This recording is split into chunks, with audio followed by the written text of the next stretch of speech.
Hey, friends. Welcome to the Nexus Podcast, where we talk about connected buildings and the playbooks behind them.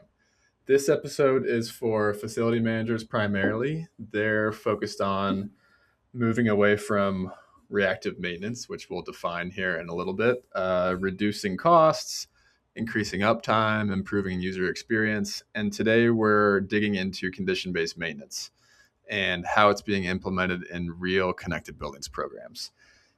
This is also for energy managers who are trying to get performance issues fixed in their buildings, OT people who are trying to get data flowing in the right places and trying not to cause cybersecurity issues. Quick note, if you're trying to stay on top of this space without wading through all of the hype, we write a short newsletter called the Connected Buildings Briefing. It's a 5-minute breakdown of what is worth paying attention to right now, and it's read by over 8,000 people. You can grab it in the show notes. My name is James Dice, and I'm joined here by Brad Bonavida. Hi, Brad. Hey, how's it going? We're going to get into how it's done today, what is condition-based maintenance, why building owners run this playbook, the step-by-step procedure. We're going to get into the marketplace breakdown, so what technology and services are involved. We're going to explore. Right? Our idea here is to sort of take the buyer's perspective and talk about what we're curious about, but also what we're skeptical about. And then we'll talk about a maturity framework. So if you're on the building owner side, we'll walk through from the just getting started to all the way to very, very mature implementation of this playbook. Definitely check out our Nexus cast. If it's before April 15th and you're going to come to our event, come join us on April 15th. We're going to do a 3-hour virtual conference talking only about condition-based maintenance. If it's after April 15th, go to the link in the show notes and you can get our condition-based maintenance playbook. Give us your email and we'll send you that playbook. And it's going to be a summary of all the research we've done on this playbook. All right, without further ado, let's get into it. Brad, will you start us off with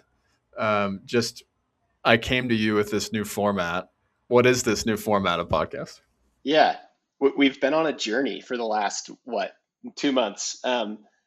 You kind of brought this idea to the Nexus Labs team of producing these playbooks this year, which we're all really excited about. And it's distilling these things that building owners are running to achieve outcomes into just like the steps that someone can really operationalize. This is kind of the first one that we're doing. So we've got, like you said, the condition-based maintenance Nexus Cast event coming up. While we're preparing for that, it's like, let's build the playbook of how people actually do this. So you and I are going to basically deep dive into everything that you and I have learned at our time at Nexus and before as professional engineers into what condition-based maintenance is, how people are doing it, how people should do it, where they get stuck. So hopefully this is like super comprehensive and we're covering it from basically all angles. So yeah, this is kind of new. So please, if you're listening to this, like give us some feedback. We're planning on doing more of these and let us know if it lands for you. And you kind of went into a deep dive on this. Yeah. You found that we produced 58 pieces of content on this topic since 2020. Can you tell everyone about your little deep dive there? Sure. So my deep dive was mainly on our deep dive that we've done over the last, 6 years. But, I opened up Codex got an agent going just like everyone else is these days, figured out how to get it a Nexus Pro account so it could see everything on our website. Like you can actually log in and be an agent on the other side, seeing all the content we have. I taught it a little bit about what condition-based maintenance is, like what we mean by that term. And then I said, go find where we've talked about this because we have over 1,000 pieces of content in our, library. And it came back with a ranked tier of 58 pieces that we have discussed condition-based maintenance. And almost all of those are with a specific building owner's case study of like, here's the building owner, here's them explaining how they're using it or how they've applied it. So like, there's no lack of information here about like real world examples. I'm just gonna shoot these off. This is not all of them, but through that Codex project, we heard stories of condition-based maintenance from Amazon, Auburn University, Cornell University, CU Anschutz, Delta Airlines, Embry-Riddle, Epic Investment Services, Glenstone Museum, Hudson Pacific Properties, Hyatt Regency, Indiana University, Intermountain Health, KIPP DC Schools, Kilroy, Lend-Lease, Lincoln Property Company, LinkedIn, Lockheed Martin, Microsoft, Northern Arizona, Quadrille, UC Irvine, University of Iowa, Woolworths. And that was just like the top list. There's more that are like, adjacent It's to mentioned. condition-based Yeah. maintenance. So we had a project to get all this distilled into like, what is the common thread here Yeah. for sure. And I think we should say here that this episode that we're about to do is not going to be short. So this might be used on 6 commutes for you, or you're cooking some sort of long dinner, or you're on a long run in the mountains, maybe. Like, this is going to be a long episode. If you want a shorter version of this, more distilled, that's when you would go download the playbook that we're going to write after this. That's going to be just a few pages, sort of distilling the step-by-step process. So let's kick it off then, Brad. What is condition-based maintenance? Yeah, so 60-second version, because we're about to do the very long version. I was trying to think of the simplest analogy. If you didn't know anything about condition-based maintenance, what are we talking about? Well, there's one piece of maintenance that I think is most common among Americans, I don't know, people in general, which is like changing your oil in your car, which actually is kind of changing because a lot of people are driving electric vehicles. So it's aging. But what is one piece of maintenance we all deal with? We deal with our oil changes. How do you change your oil? How do you know when? It's a scheduled piece of maintenance. It's typically scheduled on the amount of miles on your odometer. I change my oil every 5,000 miles. So there's nothing to what my oil is doing. It's just I've done 5,000 miles. Now I know I need to go change my oil. It's just a scheduled thing. If I weren't to do that, I would start to see failures. So your engine would start to seize, it would knock, you would have these signs that you're braking. So you're doing the scheduled thing to avoid this failure. But what if it was condition based? How would oil changes be condition based? If you had sensors in your car that were checking, the history of your oil temperature, its viscosity, how pure it is, I could get way more dialed in and know that, this time I need to change my oil at 3,400 miles, and the next time I need to do it at 6,200 and change on that. But most cars don't have that. But that would be the condition-based maintenance version.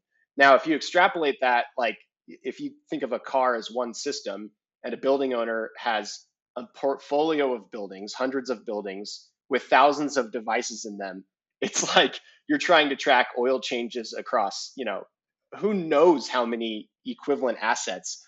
And then you need those conditions because you can't just do this scheduled routine. So that's how I'm bringing the idea of condition-based maintenance into your day-to-day life of how people should think about it. Love that. Love that. My dad's a mechanic, or was a mechanic before he retired. He's going to love that. We'll have to send him this episode. Okay. All right. I love that. Let's jump in. So I'm going to talk a little bit about, kick us off with sort of how maintenance is done today. And I should say that while Brad and I are both professional engineers and we have a lot of experience, neither of us have worked in maintenance teams before. Right. But James, I think you should just give, even if it's 30 seconds, like a little bit of history about your experience with this particular topic, because I consider you one of the experts. Like you're probably the person I know who knows the most about this topic. So tell the audience why you know about condition-based maintenance from your history. Yeah, absolutely. I think it's because the maintenance world and the energy management world are so heavily intertwined, right? And then the controls world and the maintenance world are so heavily intertwined. And so when I have done, consulting and mechanical contracting and even working at NREL, I was working on the campus sustainability team. It was always from the standpoint of how do you optimize a building's performance, usually from an energy standpoint to save money and produce ROI, right? But what you quickly find out is that if you want someone to go change some sort of issue on the energy side, you quickly realize that you need someone on the maintenance side to go fix that thing, right? And so that's not quite what we're talking about today, but you quickly realize that these issues on the energy side are going to start to pile up. You're not going to be able to get them implemented unless you have an engaged maintenance team and someone to actually go change the thing on the maintenance side. And that's not quite what we're going to talk about today. The energy piece, we'll save that for the next episode. But on the maintenance side, it's actually a completely different world, right? You're actually coming in and saying like, I want you to prioritize my thing. And so today, what we're going to talk a little bit more about is like, what are the maintenance teams doing? How do they, schedule their work? How do they prioritize? How like, what does their day to day look like? And I think when you're trying to make, like in my career, I've always been trying to make buildings operate better from an energy standpoint. You can't do that without actually engaging the maintenance people as well. And Yep. so, That friction between maintenance and energy came up in so many interviews about this topic. So I'm excited to yeah. dig deeper into that. But I think what we're going to take here a little bit is like a little bit of a skeptical kind of like owner side focus, which is like we don't have that experience of working in these teams. Um, so we're going to try to explain it to the people that also aren't in those teams how this actually works. Right. But what we also want to do is engage the maintenance side. So if you're working in maintenance and you're hearing this, we want to hear your perspective as well. We want you to engage with us because what we're really trying to do at the end of the day is remove the obstacles to moving towards condition-based maintenance with this episode. So Yep. let's jump in. So I think the best place to start with this is talking about how maintenance is done today. It's very much not based on any sort of real-time conditions, right? Um, the best word that I came up with for it is actually called hybrid. The word that I have for it is hybrid because most building maintenance programs today are a hybrid of, and I'm going to define these next, which is reactive work, periodic preventative maintenance or PMs, inspections, usually for compliance, and then what we're going to call backlog triage. So if we take those four terms, let's define them next. The first one is reactive, which is like something breaks or an occupant complains, and now the maintenance team is then going into this reaction to that initial stimulus, right? We hear the word a lot in our content with which is firefighting. Like we're trying to change a maintenance team who is used to just every day being a little bit like an emergency, right? Um, the next one is periodic preventative maintenance. So these are your time or your interval based checks and tasks, right? A little bit like your oil change example, right? That's based on a certain amount of miles. It could be for an air handler based on a certain amount of time that it's or days that it's run or whatever, starts and stops, like those sorts of things. Usually it's calendar based, right? IFMA has a lot of, and BOMA both have a lot of content here. IFMA says that most companies strive for a mixture of preventative or scheduled maintenance versus reactive to be somewhere between 65 to 85%. That's what good looks like. That's what our FMs in our community are striving for. And meaning that most of the time spent on maintenance is being spent on preventative or scheduled to prevent reactive, right? Um, then we have our inspections or our mandatory PMs. That's like a type of PMs, which is, fire and life safety systems just like have to be checked. And then you have to log that check because someone's going to come check and fine you or shut you down if you don't do those from the standpoint of the law. Then you have backlog triage, and this is important because these all tie together. Maintenance teams have limited staff, right? They have limited staff with limited time. And backlog is when you basically things back up. So if you have reactive work that you're not getting to, and so you have broken shit throughout your portfolio, or you have preventative tasks that you've decided you're going to schedule and you don't get to those things, right? Those two things then start to pile up. And so these different organizations define backlog. I think I have this somewhere. Yeah, so I think I saw this somewhere in my research. When a PM task is 3 months overdue, that's when it officially joins the backlog. It's it's just such a vicious cycle. I just think of so many like examples of how a technician or a maintenance person has to be reactive. Like example number one is you're walking down the hall to go do a preventative maintenance scheduled thing, and someone's like, "Hey, this is like broken right now," and you're like, "What am I going to do? Am I going to ignore this person Yeah. or and go fix that thing that's not broken?" No, you're going to go fix it. The second example is like, let's say you go to an air handler unit and you're doing, I mean, a filter change is like the most common example of preventative maintenance. You're going to change that filter and you realize that the motor's burned out on that unit.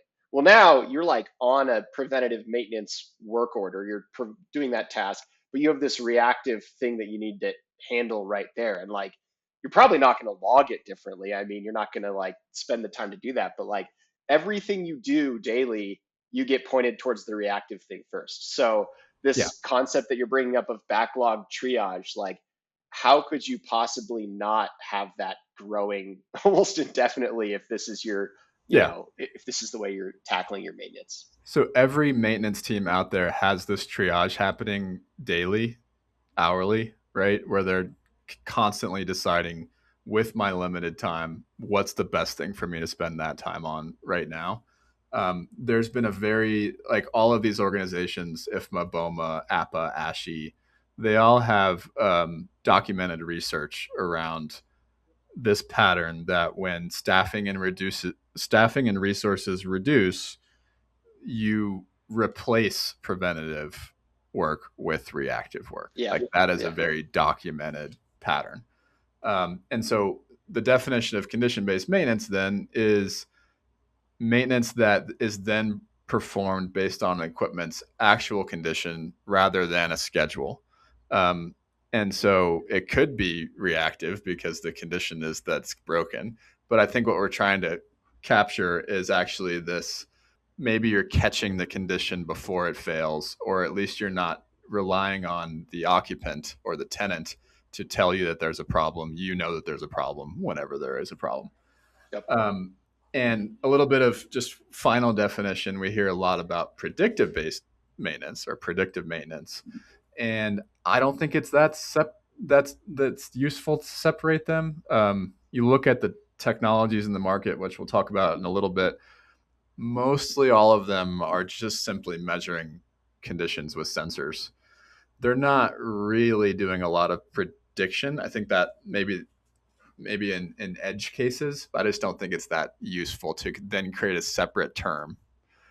So common in our industry, right? To like bombard it with like four more terms than it needs. I Yeah. saw another one in a report that was reliability centered maintenance, which is also like maybe that's a little bit nuanced, but it's like to your point, I'm not sure it's valuable to keep adding them. Like the point is that you're reading your building signals and doing something about it I before think you those are a measure it. little bit, there's a little bit of nuance there in that predictive, I feel like comes from the vendors. Reliability centered maintenance is like a style of maintenance, like a practice, like a school of thought, that there's a way to do maintenance based on what produces the most reliability. I think we'll just leave that to the side right now and Okay. but I think predictive, I think people can just assume that we're grouping predictive in with condition based maintenance for the purposes of this playbook. Then we have, this is where the 3-month thing comes in. So deferred maintenance is a technical term that is broadly any of the above that should have happened but has not happened yet. So the APA explicitly includes a 3-month backlog of preventative maintenance work orders. If you have a 3-month backlog, that is officially described as deferred maintenance. And so you hear a lot about like that's a common KPI, right? In maintenance And you circles. said any of the above. So you mean any reactive, periodic, or backlog triage that has been ignored in 3 months as Or becomes deferred. condition based. Like if you know, Right. like you could certainly ignore a condition, right? And then that is now deferred maintenance. And Yeah. so people use the word deferred maintenance to talk about the total dollars that they're basically in the hole. Like a Yeah. maintenance or capital program can be in the hole, and with deferred maintenance, all this stuff that needs to have happened by now and it hasn't. This is probably a good point. Like that concept of deferred maintenance, the way that Steve Burrell, the CIO, the former CIO of NAU, said it in our podcast when we were with him. He said, we couldn't get away from firefighting long enough to prune the forest to prevent it from happening again. So it's like that idea of like all you're doing is firefighting because you've got all this deferred maintenance, right? You're always behind. You can never get ahead to prune the forest to stop the next forest fire. Yeah. Yeah. All right. So last piece of like describing how maintenance is done today, we're just hearing from every angle how we've talked about what happens when you have less maintenance time. Well, this thing that's happening is just staff shortages are pervasive. Like people are being expected to do in their maintenance programs more with less people. So we've heard about this from Lincoln Property Company on the podcast a few weeks ago. We've heard about this from QuadReal in their presentations. Basically, what we're seeing is less and less people, either on purpose, like they might decide that they're going to run buildings remotely. And so therefore you have less on-site staff and more portfolio level staff. Or you're doing it because the budget cuts and people just are deciding, I'm just going to run my buildings to failure, run my equipment to failure. Or a third one is just, I found one more stat on that. It's just like the turnover too, because these people are just, often overworked so much. Zipto Education Report did a report on this in 2026, and they cited a 40% annual turnover rate for facility technicians. So if you have 10, you're going to lose like 4 of them once a year because of all sorts of reasons, but you've got that to deal with as well. Yeah. And so when I was doing research on this, what I found was an interesting stat in that in 2017, Facilities Net reported a national median of 50,000 square feet per FTE. Some ASHI says 30 in healthcare, which is more labor intensive, 31,000 square foot in healthcare per FTE, and then we're hearing reports of 300,000 square foot per FTE. So not very close. 6 times. What is that? 10? Yeah, 6, 7, 8, 10 times the amount of square foot per engineer.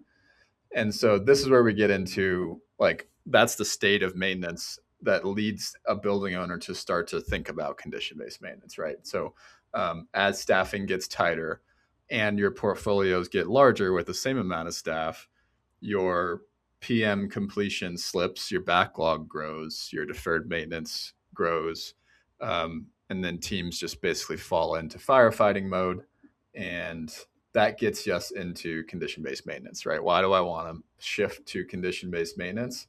I think there's a myth out here that says condition-based maintenance is a progression from, like, you start off at reactive. It's like the Darwin evolution graphic, right? You start off at reactive and then you're going to preventative. And then once you graduate from preventative, now you're going to condition-based. And I think that's absolutely not true, right? Yeah. That's not how this works. It's more of condition-based is sort of like a layer on top. So whatever mix you had before, you might have been completely reactive, or you might have been all the way up on your PMs, right? Wherever you are on that spectrum, condition-based is this layer on top saying, like, what data can we get about all the things we're maintaining across all our portfolio? What data can we get to actually make that shift away from reactive to more preventative? That's a really important distinction. Like, there's not this like North Star at the end where you're just sitting there waiting for a signal to come up that you're going to go fix. Like, no one has ever talked about getting rid of preventative maintenance because they have condition-based maintenance. It still happens. Yeah. And it would be asinine to think you wanted to get conditions on every single device in your whole portfolio. Like, there are things that you maintain that you just don't need to turn into an IoT device that's going to give you conditions. And so you're never going to be able to just graduate your entire maintenance workflows into this, right? Yep, exactly. So that's the first, I guess, part about this is it's a layer on top. So all you're trying to do is produce better outcomes for the building owner organization with this playbook.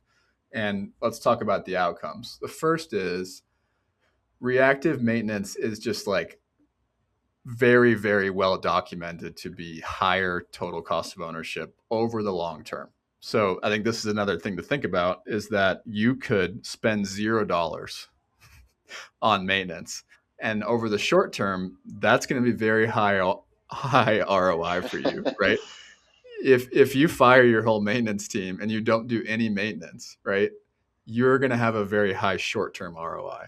But what we've documented, like I say mainly the DOE has documented very heavy detail with their O&M best practices guide that they most recently updated around 2020, I think it was 2021. That reactive maintenance has a very high total cost of ownership over time. And I'll just like run through the mechanics of that. We're not like people can download the playbook to get the actual citations here, but emergency work is dramatically more expensive. Everyone that's listening to this knows like if an air handler breaks on Friday night and you got to call the guy that's going to fix it from his kid's baseball game, like of course that's going to be more expensive than if it were to fix you were to plan out that fix over time. And one addition to that point, and I might bring this up 2 or 3 more times because I think it's one of the most confusing parts of this all, is the mix of in-house labor versus outsourced labor for the people who are dealing with these problems. Because when you say reactive maintenance is more expensive, one of the big reasons it's more expensive is because you're usually hiring somebody who doesn't work for your company to do that emergency repair. Yeah. And so in all these situations, there's some flexibility between, am I going to have my person who is paid hourly take care of this, or are they too busy or not, at the building right now or whatever, and I'm going to go hire 1-800 you fix it right now for premium price to do it. So that comes up throughout this whole conversation, is that mix and how it affects what you do. Yeah. And when you have an emergency, you have, like you're alluding to, overtime labor, you have to rush parts.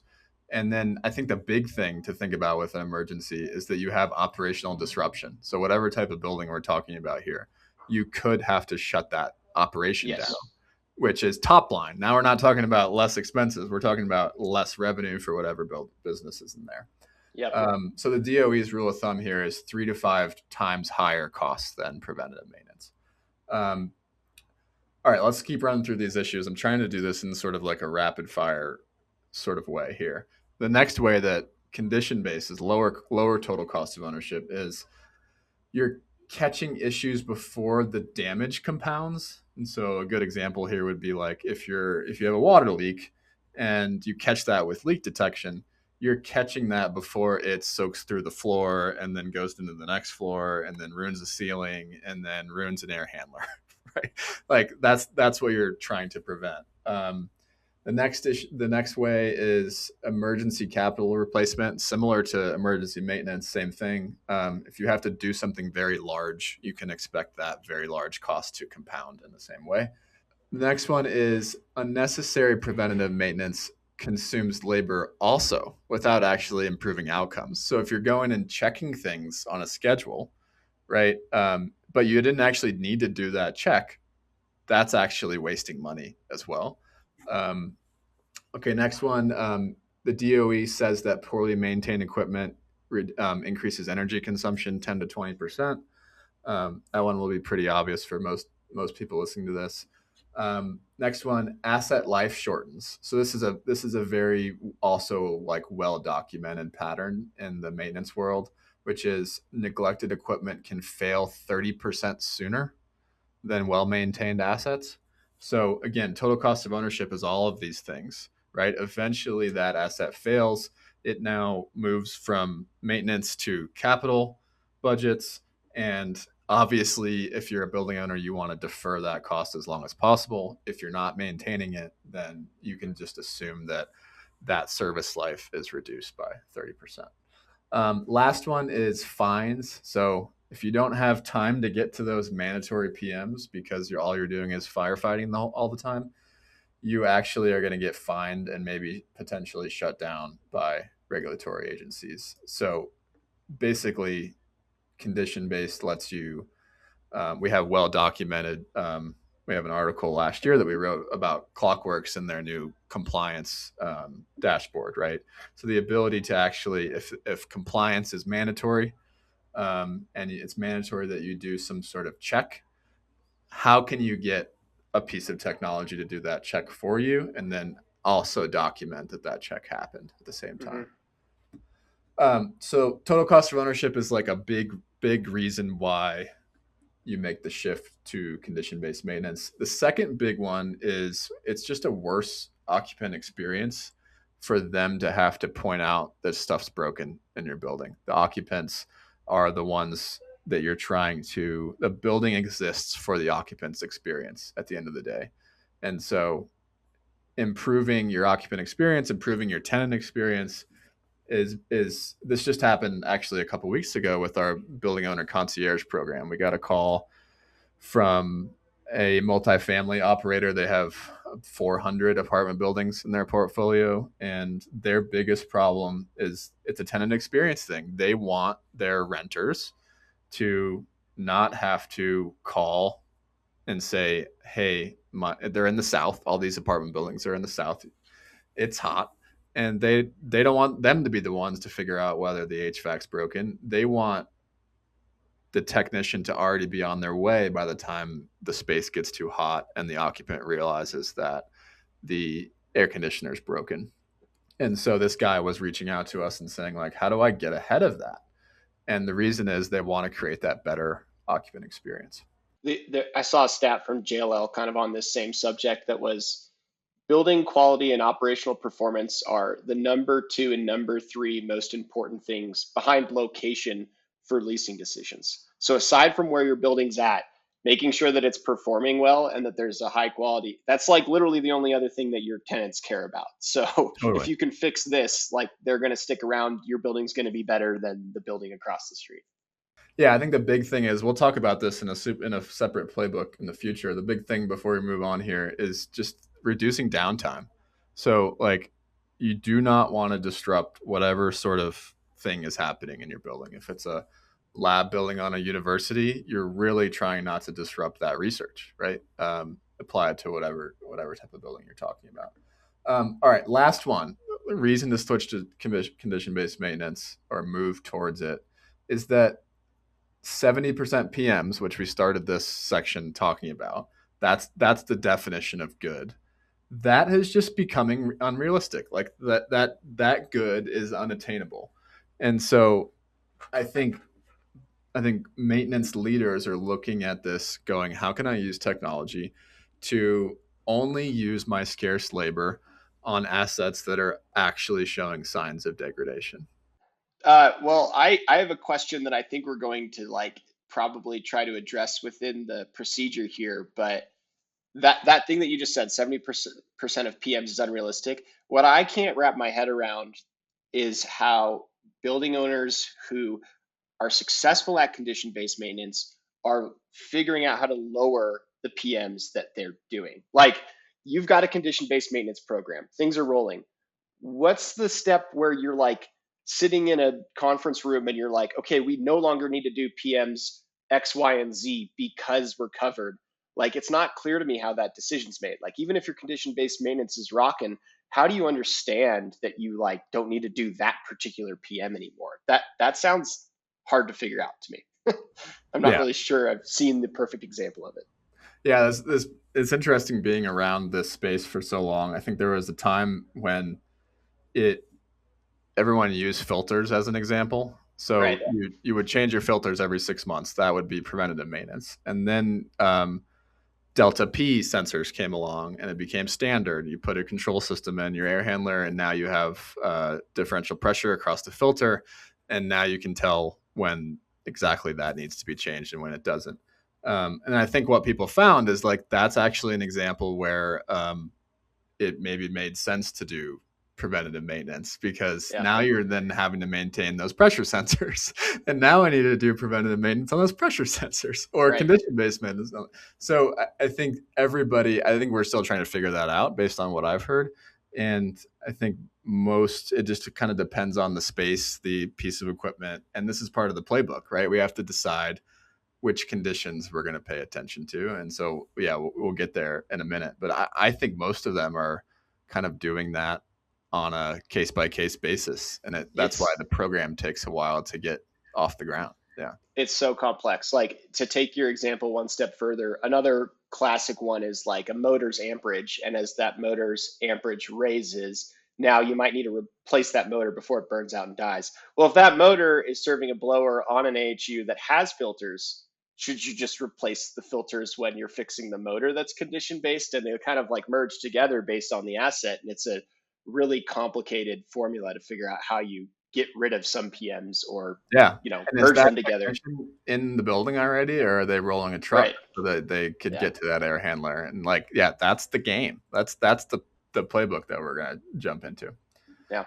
But generally, those are the three reasons. So if we look at the arc of this conversation, the three reasons people are moving towards condition-based maintenance is lowering cost of ownership, improving the occupant experience, and just acknowledging that trying to get to 70% PMs is unrealistic, and they're realizing that they're getting taken over by firefighting.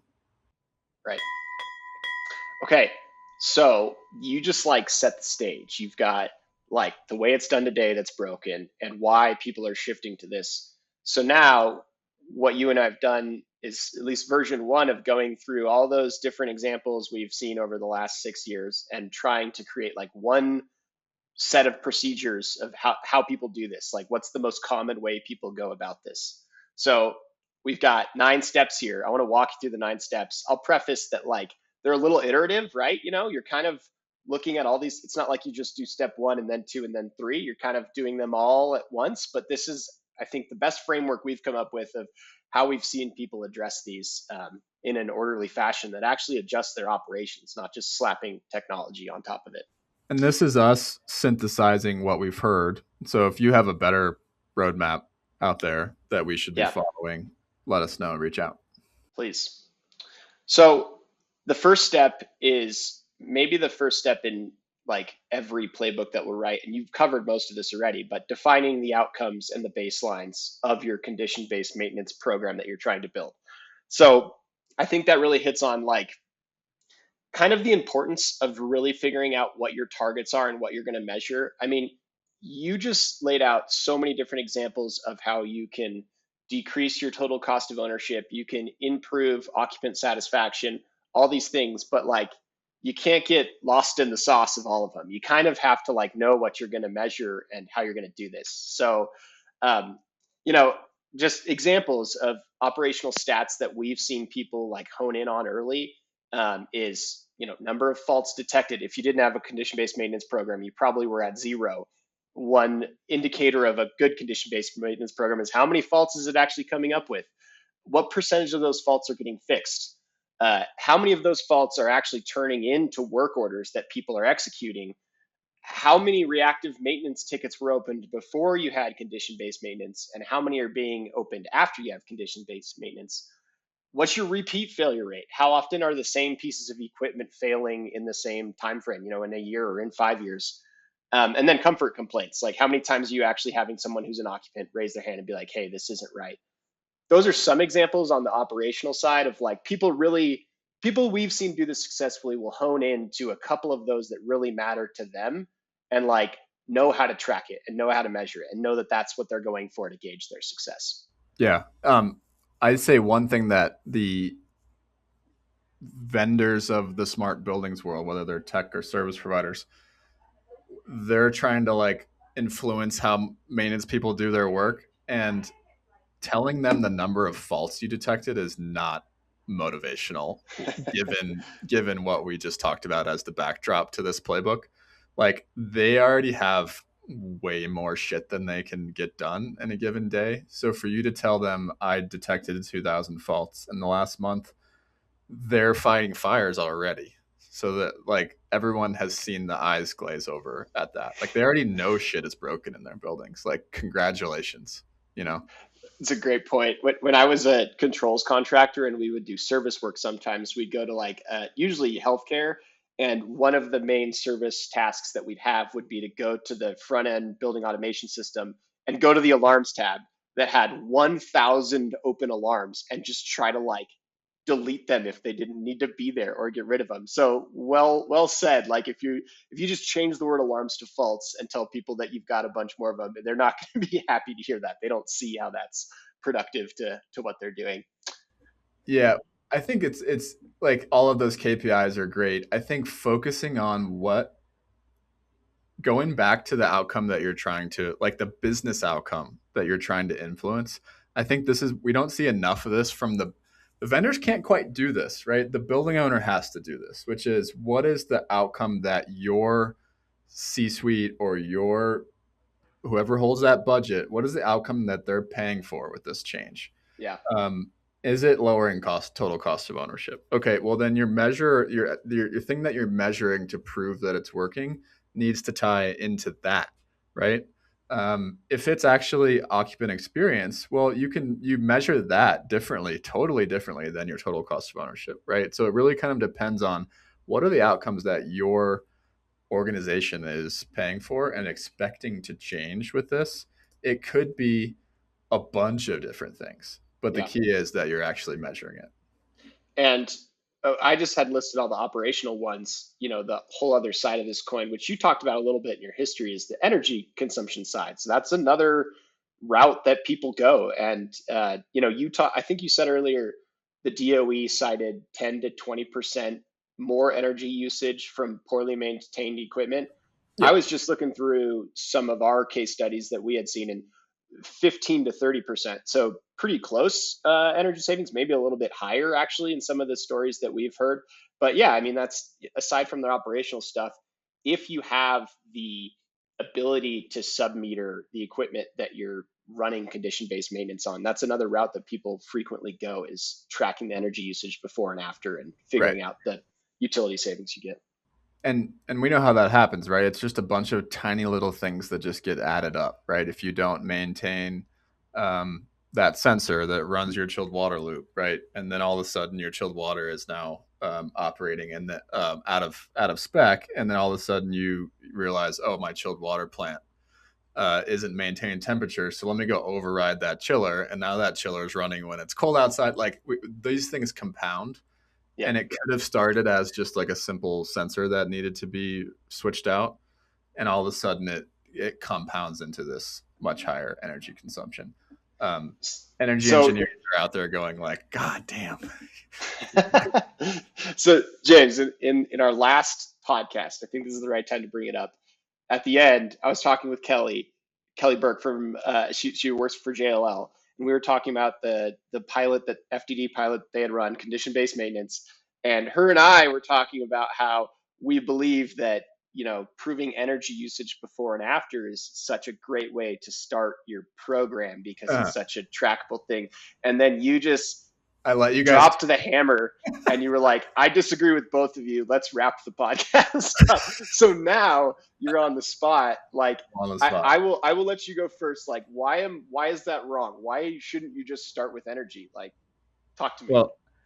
Well, I think we walked through all the reasons that you'd switch to condition-based maintenance, right? Total cost of ownership is the main thing. We also walk through total cost of ownership is based on all these different factors, right? Would it have broken before? When do I need to replace that thing? If I do condition based, it happens 30% later than it would if I didn't. Like all of those things are simply just assumptions. And the point I was trying to make is like on the energy side, it's no different, right? You're making assumptions about how the system in question would have operated if it weren't for the intervention, right? You can do the exact same thing on the maintenance side to like I can make an assumption about when this piece of equipment would have failed and then when it did fail if I didn't intervene, right? There's assumptions on both sides. The business case in smart buildings requires assumptions, and it requires the people that are reviewing your ROI calculation, whether it's the CFO or whoever, it requires you to get on the same page with that person about the assumptions because you're making an intervention in the building. We can't do a perfect science experiment on everything that we're like implementing in our buildings. There is a way it would have happened if it weren't for the intervention. And then when you make the intervention, you're no longer measuring that hypothetical, right? And so on the maintenance side, it's simply about you can calculate savings. You just have to make assumptions. When would this have failed? Um, what sort of catastrophic problem would have happened if that chilled water coil froze and we didn't catch it early enough? Like, you can make those calculations. And I think people have there's a little bit of a myth that's happened that's like, because energy savings are they more accepted? Is it because this like software programs calculate energy savings automatically that you can like they're more tangible and more accepted? My point to you guys was the maintenance savings are actually no different. Yeah, I don't disagree. I just think that they're a lot more hypothetical. Like, if you're going to a CFO listens all day to pitches and they're just judging risk and they're counting the assumptions in your pitch about what they should spend money on. Like, the line that you can draw from, like, I have a sub meter, I install condition-based maintenance, processes, and now that sub meter says less multiplied by the utility rate equals this dollar. That's easier to track if you don't live in this. And then the other point I'll make is just that, as I'm sure we'll get into later, if you're doing condition-based maintenance, your maintenance costs, your amount of work that needs to be done is probably going to initially spike, because you're going to know about all these things that you didn't know about before that you want to go fix, you want to get ahead of. You're doing this preventative and condition-based maintenance, and like, you might actually have a larger labor bill for operations for the first who knows how long before you get ahead of all this. So I just think, like, if you're trying to prove to somebody who doesn't work in this industry like why you should do it, I can draw the line to money quicker for energy than I can for operational Well, labor I think costs. that's the myth that I'm trying to disagree with, which is when you say you submeter a chiller, for example, you're still measuring the like there's no way to actually measure the two things that CFO is comparing against. They can't compare before and after because the conditions have changed, the weather has changed, the building has changed. You're measuring the thing you're measuring against is what the building would be doing and then what it is currently doing. So there are assumptions that are built into that, For sure. even if you're sub reading. So all I'm trying to say is that maintenance is the same thing. And so the work that the community needs to do, especially on the building owner side, is document and like back up the assumptions that you're making. That's the work. I think it was funny we'll give a shout out to Thano at NexusCon last year and the building owner pre meetup to NexusCon. He basically said, like, your job is to sort of get to where you don't need to back it up because you're just saying, like, this is the way that it's going to happen from now on. And whatever you have to do to convince your internal stakeholders that this is the way, um, Yeah. whether it's backing up your assumptions or just being like, this is how we're going to do things, right? That's the job, and that's Yeah. what's hard about it. Yeah. I that hot take was good. Like, very much, he was kind of just bashing the concept of you have to prove every single thing down to the dollar too. Like, Mhm. if you're the expert in this field and you know it's going to be the right thing for your business, like, Yeah, couldn't some of that energy go towards implementing it rather than trying to spend all of your time proving it through a calculation to somebody? So yeah, yeah. totally. I think the second thing you said, though, is also a little bit of a myth, which is if you had unlimited resources, sure, all of these things would be backing up and then your costs would go up. But remember, there's fixed resources, there's fixed budget, and there's fixed time. And so the myth here is that, like, I don't actually have more money to spend. What I am spending is the time and money that I do spend needs to go towards the highest priority thing. That's what condition-based maintenance is all about. So we don't want to act like we're going to sort of, at least the job, if you run this playbook right, is to not overwhelm budget or people with new conditions. It's to decide what the highest priority thing to do with that hour that I have right now Sure. is. Yeah. All right, we got to keep going or else I'll we're leave it there. Yeah, because we're like diving into other steps. So okay, I agree. I think everybody's CFO is different. You figure out how you pitch to them, but no, that's you bring up strong points. So let's go to step number two. We just did step number one, which was outcomes. So step two is mapping your current workflow. And hot take. this I Hot think take. is Sorry, real yeah. quick. Hot take is that this step is almost never done. I was just going to say this is always overlooked. Always Yeah. overlooked. I actually struggled to find examples of people talking about it specifically in the case studies that we've Yeah. done. But Yeah. I think the key word is current. So you're tracing how an issue moves today from detection to validation to prioritization to work order creation, execution, and closure. How is that actually done today? And it's not like, oh, here's the official process that, the head of engineering has laid out. It's like, go ask the people on the ground floor who do it, the operation or the procedure that they're actually following. If Yeah. you don't have that mapped out, how could you possibly understand how condition-based maintenance is going to fit into this whole thing? The key question is, where are you going to insert these conditions, right? At what point in this system are you going to intervene? Where is the change going to be made? I think this is where I come up with this. I don't know where this term came in my mind, but most condition-based maintenance programs are what I would call bolt-on programs, where they're not actually doing this step we're talking about here. They're setting up this sort of like separate program, separate from their maintenance workflows, that is, you might call it monitoring based commissioning or whatever, where you have maybe a consultant service provider over here that is coming up with a list of things to do. And they haven't done this step. So they haven't thought through how that list is actually going to get checked off. Like Yep. it's almost like you get all the way to where you have this full technology stack implemented. And now you're like, oh, wait, well, how are we actually who should I call? And they almost think that they're going to find such cool stuff. And I'm calling myself out in the past. You think you're going to find such cool stuff that the list of things that you produce is going to create such urgency. I think that's the psychology behind it. Like, Sure. wait till Totally. I deploy this technology. They're not going to be able to continue, the way they were before, right? And you're almost like, and then you find like the fault that's so exciting, and you're like, don't you want to change? Like, don't you want to implement this? And you haven't thought through, like, what is their job today? Like, Yeah. What are they what are doing? they doing Right. today? Right.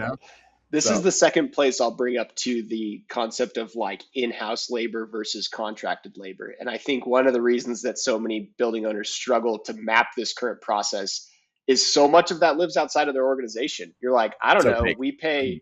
we pay mechanical contractor A to, this much a month, and they kind of just deal with it. So I don't really, know. We've even had an example where, to your bolt-on point, like there was a higher ed institution we were talking about who had all outsourced service work, and then they had a condition-based maintenance program that they purchased to come in. And so you've got the technology vendor from the condition-based maintenance program giving the faults to this outsourced service provider, and the building owner is just like completely outside of this, has no idea, what is happening, what the service workflow is Yeah, before, and what it needs to be after. So this is tough. Yeah, this is hard. it is tough. I think that we have to limit this a little bit to the owner's workflows, right? We're going to have a sort of like outcome based service contract future episode that will do sort of this same transformation. If you're a service provider, what is the transformation? What is the playbook that you need to implement? We'll do that in the fall / later in the year. Sure. Let's keep The going. one, the what last example on that one is just at NexusCon. Nada from Epic Investment Services was talking about when she mapped this out, or her team worked on it. They were basically finding that like most of the reactive maintenance was happening with like hallway discussions, right? Like someone would walk by someone else, and that's when that person would go do the reactive maintenance. So like V1 of their map of this is hallway conversations are like in the middle of it. So that's just an example of the type of thing that you don't realize is actually happening, that you have to be realistic about to keep moving. Absolutely. Yeah. Yeah. Okay. So step number three is selecting priority assets and condition signals. So to me, this is kind of where the rubber hits the road of like, where are you actually doing condition-based maintenance? So by selecting priority assets, it's like, you're not going to, just like you said, we'll never put this signal on everything. That would be a waste of money. You're not going to censor every single thing in your building. So if you're going to begin this, how do you decide what pieces of equipment you're actually going to start with? And what signals within that equipment that you're going to look at? Like, are you going to go to the central utility plant? Are you going to go to the chillers? Are you going to go to the boilers? Are you going to go to the air handlers? Are you going to go to the lab? People have to make that determination. And I will just say, I've heard very different perspectives on the most effective way to do this. Like very, very different on the most effective way to pick which pieces of equipment that you're going to go after. Me too. Yeah. Yeah. It's all over the map, isn't it? It is. It really is. Maybe this is recency bias, but there was one recent story that we heard from Steve at NAU, which is he started in the IT group, and the IT group's biggest problem was the projectors in all of the classrooms across the university. And they actually started condition-based maintenance within IT, right? Mm-hmm. How do I put like up? I don't remember. I don't even know what the technology was that they put on these projectors. But all of a sudden, they're changing filters based on conditions of filters inside these projectors. And then the question was, how do we apply that thinking to facilities? Yeah. And so I think the question for all of us here is, when you're starting down this program, look at, this is why you do step 2 first, which is like, when you map out your current workflows, where are the biggest headaches? Where are the biggest costs? Where are the biggest critical issues? Where are the biggest occupant complaints? And then go from there, right? Yeah. And with that, mapping the current workflows as well, you want to pick assets that involve like a small subset of people. Like you wouldn't want to pick 4 different groups of assets that are serviced by 4 different teams, because now you're just like ballooning the amount of people who have to be involved in this. Like you want this to be a concentrated project to begin. And it's like, how can you pick a list of things that involves the least amount of people to service, so you're not getting, way over your feet with what you're doing here. And what you're trying to do in this early stage of the playbook is like validate that the organization can make a workflow change, right? Yep. And so that's picking a limited build. Is it a building on the campus? Is it one building in the portfolio? Within that building, is it only the subsystem? Within that subsystem, if there are 5 people that normally do work orders, is it Jerry? Because we know Jerry is most likely to be on board with new things. Like, what is that limited? Yeah. And then that leads into the next question, which is signals. Which signals are you going for? And that then decides, which categories of smart building technologies are you using to produce those signals? So if it's HVAC control, that might lead into, you could use alarms, or you could go with fault detection diagnostics because they're better than alarms. We've in the 58 case studies we've done, like they're all over the map. We even have at the event coming this in April, there's going to be an exhibitor that offers drones as a service, and their idea is, instead of going in looking at the condition of your roof, like fly a drone over and reduce the cost and time it takes to do the PMs for the roof. Sure. Yeah. You just mentioned drone. IAQ is another place that signals come from. Just any IoT platform that has sensors that are easy to install. Leak detection. We talked to Kilroy a lot about their leak detection program. But, obviously fault detection diagnostics is a huge part of this too. It's kind of like the key or the main platform that does this on a holistic level. Right? Like, I mean, it's the single place that a lot of signals are typically gone. I just want to ask you, like, when I'm thinking about how FDD fits into condition-based maintenance, like, I think that one of the keys is that FDD programs have been working on what signals you should look at for years. They've been building these proprietary rule sets so that you don't have to go try to figure out what conditions matter to you, right? Is that how you think of it?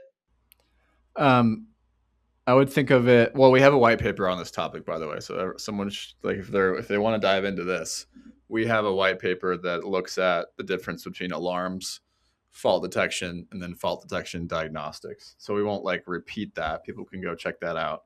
But generally, it's helping actually with the next FTD platforms can be thought of as producing the signal, right? That's the first, that's this. Where are you going to produce condition signals for your condition-based maintenance program?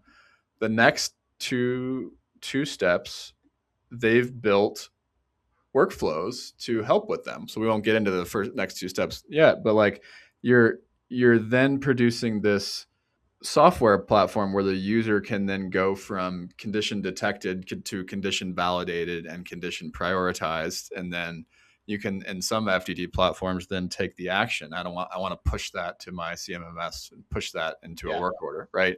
So you're almost creating you're doing all the math. That's great. But then you're providing the workflow for someone to do the next few steps that we're talking about next. Right. Whereas if you're just buying an IoT sensor, you're just going to get an alert that says there's a water leak, right? You still need that workflow to then say, okay, well, I have 2,000 water leaks. Which one's the worst water leak, right? So there's more for the user to do. Yeah. I think we're already kind of like getting into step 4. So we should just go there. Step 4 is building and validating the signal, which is kind of what we've been talking about. In step 3, you were figuring out what assets you were going to, focus on and what signals, but building the signal, that's where this actually happens in like an FTD platform or in an IAQ platform or within the drone software platform that people are using. So getting those rules that I was talking about, as you were explaining, and trying to operationalize them. One thing to think about here is when you look at so let's just say a preventative maintenance task can be akin to sort of like checking something. So I'm going to go out into the field, and I'm going to check the condition, right? I'm going to do that once a quarter, and that's my preventative maintenance for that piece of equipment. A software, if you're using data to now perform that check, you can now do that check on a daily basis, an hourly basis, a 5-minute basis, right? And now all of a sudden you have a lot better outcome that you're trying to accomplish, right? So it is an evolution from preventative maintenance in that you can check things more often. Well, I'd say one piece of the world that's exciting right now is it's not just about checking anymore passively, right? There are platforms in our community, in our marketplace, that are now able to say, well, it's overnight, this building's unoccupied now, let me stroke that valve from 0 to 100 and back again to make sure it's performing properly, right? So now all of a sudden you're not waiting till something breaks. You're also then saying, like, how do I catch something that would have broken when the spring comes around and it gets warmer? Like, you're able to actually find stuff using supervisory control, right? That would be, you would call that automated functional testing, right? Yeah. I loved you brought up like the ability to check these things all the time compared to an engineer who can maybe look at it for a second. Leslie Bowe from Clockworks Analytics, she did a subject matter expert webinar with us one time, and she started it with like this graphic of this central plant that had a boiler in it, and she like asks our audience, like, what's going wrong here? And of course, there's like 100 really smart people in there, and for 10 minutes she kind of like went back and forth with the audience about like, oh yeah, like there is like this alarm here, that pressure's too high. And like the audience converged that there was an isolation valve on boiler number 2 that was like open, it shouldn't be open, that was making flow go through both boilers when only one was running. But all that, and at the end she's like, it took us 50 people 12 minutes to converge on this, when if you have a condition-based maintenance program, it's like all of us watching every system in our building all the time doing these checks. Totally. I thought that was pretty cool. And then to bring that even one step further, it was in the Glenstone Museum. Brendan was talking about how he believes his team completes 2,500 checks per year. And when they put in an FTD platform, that platform does 157,000 checks per year on their system. So it's just like the multiplication of you being able to find things is absurd when you have these platforms built in. Absolutely. All right, back to step 4, right? Yeah, step 4 is build and validate signals. What else do we have here? I think we are going to get into this at Nexus Cast. Terrell Whitson, I don't know if I'm Terrell. saying his Yeah. name, Terrell Whitson. He's going to talk a lot about like, I just think it's important to understand like an alarm versus a fault versus a faulty signal and understanding all these here. Like we're talking about validating a signal. Well, the difference between showing a fault and having a faulty signal is everything, right? Like for example, at the JLL pilot that Kelly was talking about, they had a building that just had a shitty RS-45 network, so they could not get validated signals from that building. They ended up kicking it out of their pilot, which probably saved the pilot because they were not trying to do this on an asset that didn't work. So Yeah. I think this is where you kind of get into the weeds of like what data you're actually getting and how your system's analyzing it. Well, I think this is why I think this conversation is important for not just FM departments in our community, but also on the OT side. Like we have a lot of people that are listening to this that aren't in their maintenance group, right? And they're not selling to the maintenance people.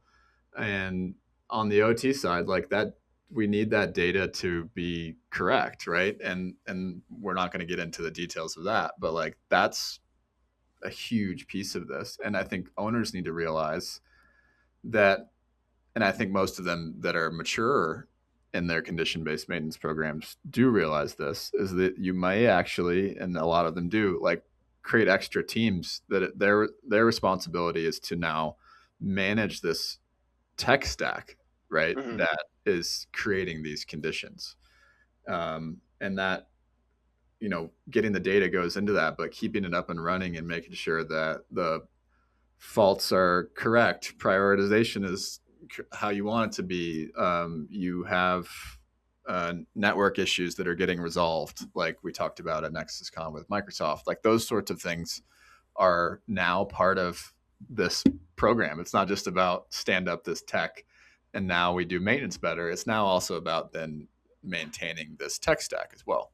Yep, exactly. And I think that that person that you're talking about or group of people that's maintaining it is flowing into step 5 now, which is Yeah. adding triage before work order creation. So triage is this idea of you've got these faults coming into the system and you have a person, a group of people there, somebody who's looking at those faults, thinking about them, understanding how they might relate to one another, understanding if they're just BS, like they don't make any sense. Mm-hmm.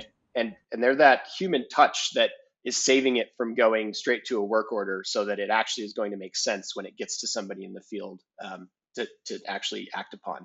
Yeah, we talked to a big healthcare organization a couple of months ago that is working on standing up this sort of like internal team right now, and they're figuring out how to hire. And their job is across, about 200 hospitals. Their job is to figure out, okay, for this building, who owns, it might be a campus with a hospital and MOBs, like which building is it in? Which control system is it? Based on which control system it is, who owns that control system? Is it a contractor, somebody internal? How do I actually make this fix? Do we already have a capital project that's happening there? Like it's a bunch of analysis to figure out, okay, how do I get this assigned to the right person? Is this a priority right now? Is it not? Can I group faults together into a bigger project so that when that person goes out, they can also fix these things? Like there's a lot that goes into that goes into actually then deciding what the work order is and who it's assigned to. Yep. I think that everyone we've talked to here is clear that there's a human in the loop now. I do have a hot take that in a certain amount of years, this triage will be more taken over by AI. We've seen examples of it, but like if you have really solid data ontology of how things are connected together, you can do this fault clustering that you were just talking about, but with AI to recognize that you have a fault on a VAV that is attached to an air handler that also has a fault that is related to this pump, which also has a fault. And like pretty soon you're kind of honing in on that. And I think right now, I legitimately think it's a person who's running a lot of this, but Yeah. I think it's going to change someday. Someday it's going to change. Well, we've seen a little bit of inroads, right?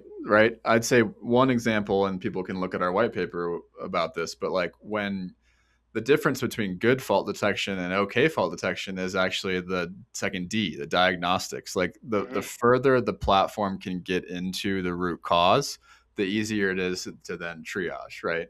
Because if I don't know the root cause, I don't know whether it's like software or physical problem, for example. Well, those have two different people that need to fix those things, right? Right. So that's just one example. The other piece is like the NAU case study with Willow and Mapped, right? The ability for them to use AI to ingest O&M manuals from the entire fucking campus. Well, now all of a sudden you know what type of motor is it? How big is it? Like what sort of power comes into that motor? What tools you need? What tools you need, right? So the ability for not only AI to help with the triage, but also AI to help give the context to make that triage faster. I think that's huge. Yeah. I think the most like clear-cut example we have of this is the case study that you did with University of Iowa, because they share their flow chart of after they implemented condition-based maintenance, and literally the chart, which is you can see in our case study, the first thing says fault, and then below that is review, and is it valid or not? Like that is like the epitome of triage. Is like they're still getting things that are for some reason not valid, and that triage person is hopefully tuning the system to make it better, but you need that today. They called that the analytic response group, the ARG. That's great. Fun. Yeah. Okay, we got to keep moving. Keep going. So step 6 is triggering work order and execution. So this is legitimately where the rubber hits the road. You've validated this fault, and you're going to actually send it to somebody who is going to actually do something about it. The one thing, the quote I'll bring up, I was talking to Alex Grace from Clockworks about this way back when, and he told me that the number one thing that causes FDD pilots to fail is that the champion of the pilot has no ability to create a work order, which goes back to what you were saying with like the energy group, and like you've got these great faults, but like who cares?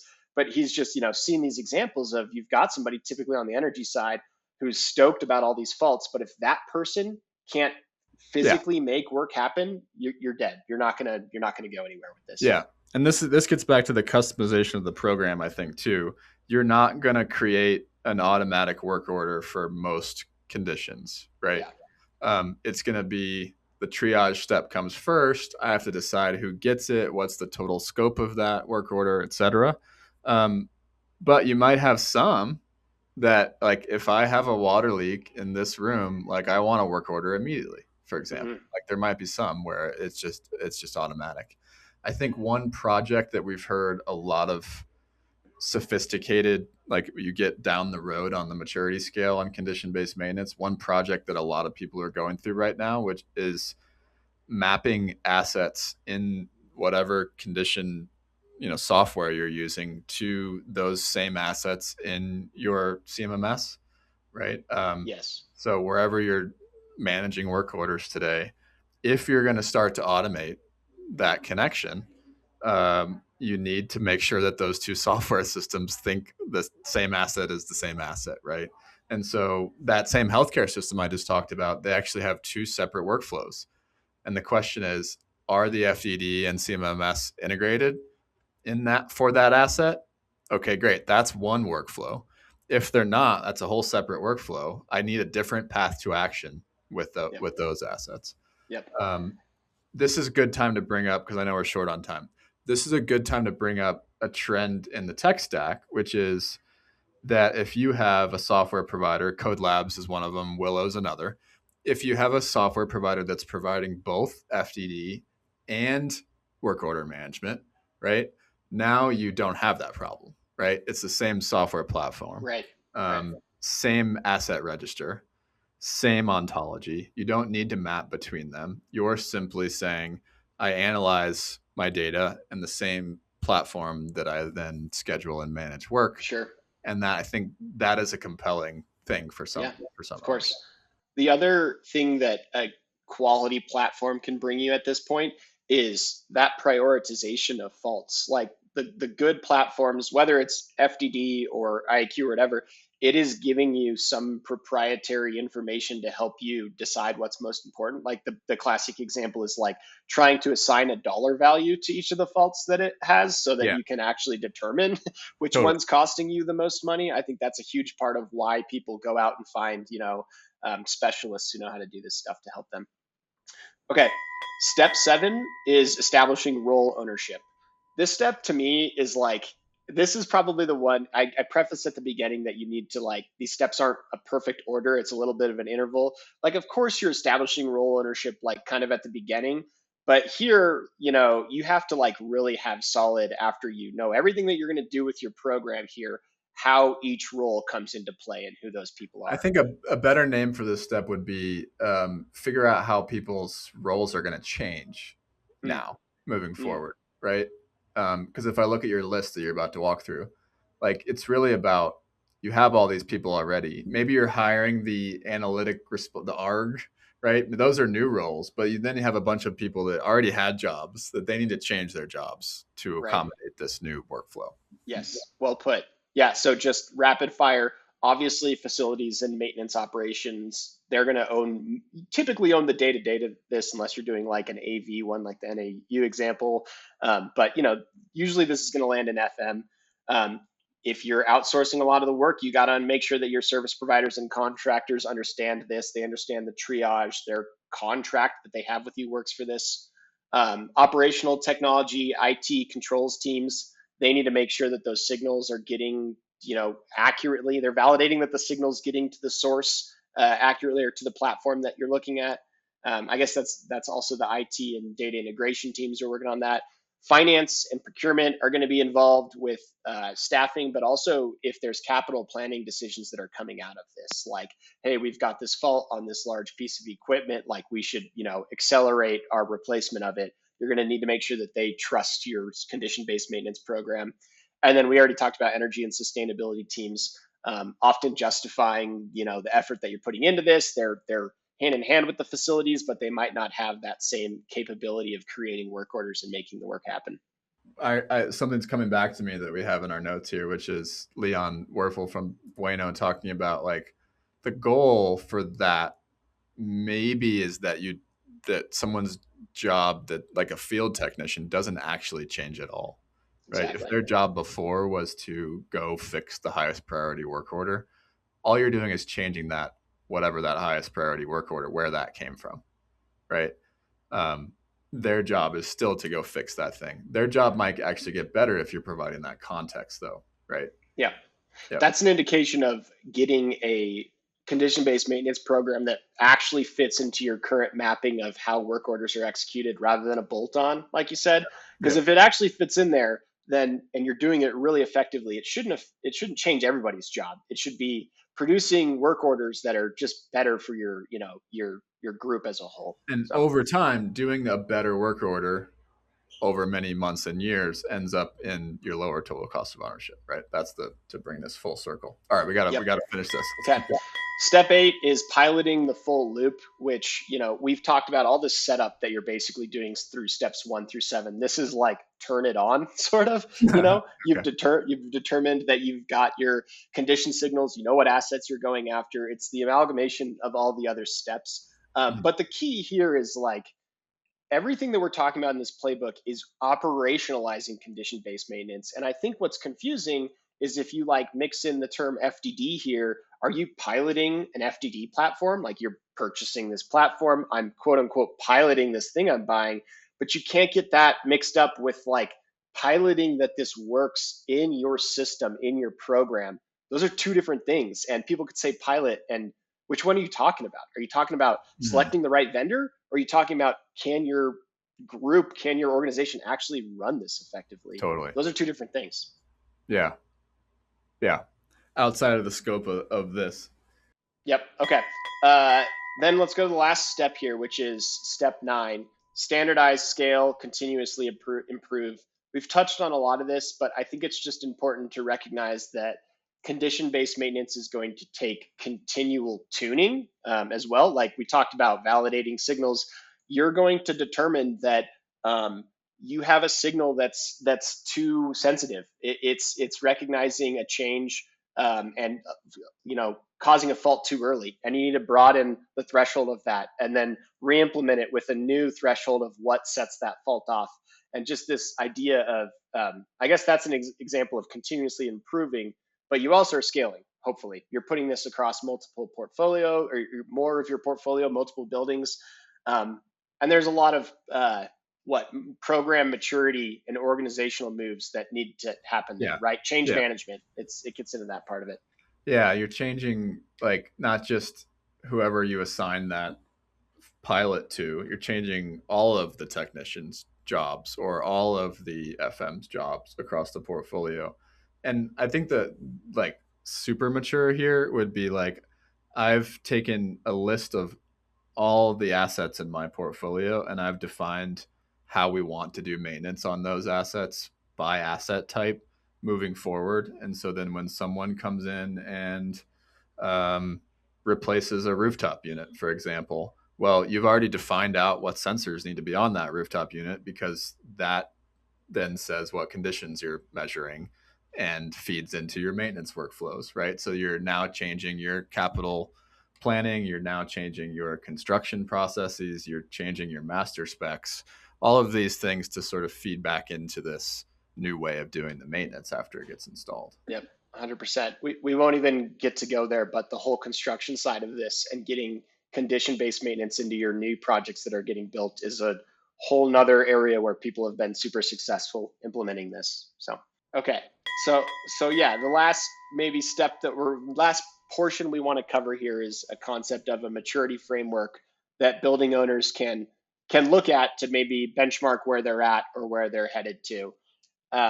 So we've defined 5 levels to what your condition-based maintenance program can look like. Level 1, you're reactive. Everything that James, you explained at the beginning of how it's done today, you're basically not using condition signals. You've probably got a bunch of deferred maintenance like you talked about. You can't really trace how you're doing it today. I think that's a big part too, is like, do you even know your reactive versus your preventative numbers and how much you're doing both of those? Like, that's kind of level 1. Level 2, you might have some signals, but you might not be really acting upon them. So I brought up the example of a building automation system that has thousands of alarms on the front end. Like, it's there. There's conditions that are being monitored, but no one's really reacting to them. That's kind of level 2. That one is like the condition-based maintenance graveyard. Like, so many projects have gotten to that point and died. Like, yep. Everyone's out there shaking their head like, man, I can personally think of customers where it's just like, there was this university that went through many, many rounds of, well, I won't name the OEM, but like big OEMs, various FDD products. And they spent 10 years, 100 buildings, 10 years stuck at level 2, couldn't figure out how to validate and triage the stuff that was coming out of the software. So big, huge opportunity there to move to step 3. Yeah, and one of the biggest hurdles that I heard interviewing about higher ed programs, one of the biggest hurdles to more higher ed programs using condition-based maintenance is that they'll say, we already tried that and it didn't work. So that's like that whole graveyard of just failed programs that, are scared to try again. And I think that if I look back on the ones that I've been involved in, they actually didn't do step level 3 here, which is the controlled pilot first. So a lot of times they're spending, so in the case of this university, and they were at NexusCon, and it was fun to like check in with them because I hadn't been on campus for 10 years. And it was fun to check in with them because what they did was they implemented 100 buildings on FDD first before they figured out how they were going to do the workflow transformation. Right? Like, Yikes. And that's happened in a lot of places. Somebody gets very excited about this and they're like, we're going to roll it out. And what we're saying is, I think it sounds like the best ones that have done the most here is they've designed not necessarily like a tech pilot. The tech works. I think that's the thing to think about with the confusion of the pilots. Mm-hmm. The tech works, right? What you actually need to pilot here, you might pilot selecting between vendors, right? For the tech. That's great.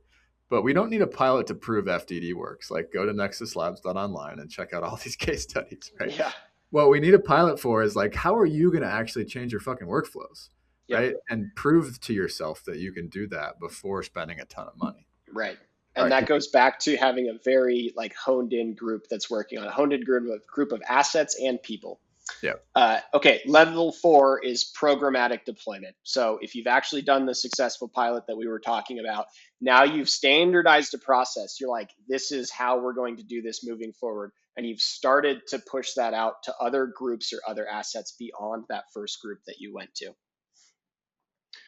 And then after that, we've got level 5, which is the last level, which is portfolio optimization. So you've done the pilot, then you've done the specs and the scaling to get it to more than just the pilot. And now you've got this portfolio-wide program where you've got this system that is people are continuously tuning and working on the conditions that you're looking on. You have this ability to cluster faults together to which ones should be grouped together for a work order. You're even adding in design criteria from your building, like what was the sequence of operation in the design, what was this supposed to run at, and comparing that to the conditions that you're seeing, and then you're aligning future contracts with service providers or construction projects with the results that you want.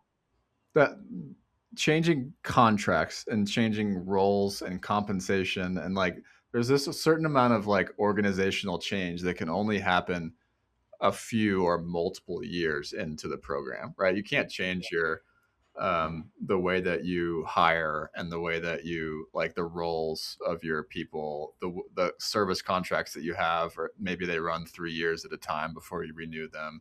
You can't change these things immediately, and so the most mature organizations are making kind of like iterative, like you're saying, long-term change to the way that the maintenance is done, right? That's the key. So if you've made it this far and you're a building owner, you owe us some information on where you're at on this, right? Yeah, we want to hear what maturity level you're at.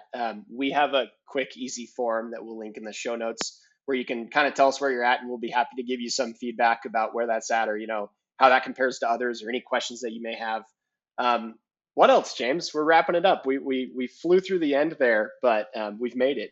Well, if you're listening to this before April 15th, we go to our website, register for the event. What we're going to have is an overview of this playbook quicker than this conversation, and then presentations from owners, and then demos from vendors, and expo hall with 6, 7, 8 vendors that are doing this. And so you can come check that out. And if it's after April 15th, check the link in the show notes for the condition-based maintenance playbook and like you said, the form they can fill out. Yeah, cool. This was fun. I feel like you taught me some stuff. Let's do it again. You taught me some stuff. Let's do it again. and people can give us feedback on this. We'd love to hear. Is this please. A better version of the Nexus podcast? Let us know. Okay, friends, thank you for listening to this episode. As we continue to grow our global community of changemakers, we need your help. For the next couple of months, we're challenging our listeners to share a link to their favorite Nexus episode on LinkedIn with a short post about why you listen. It would really, really help us out. Make sure to tag us in the post so we can see it. Have a good one.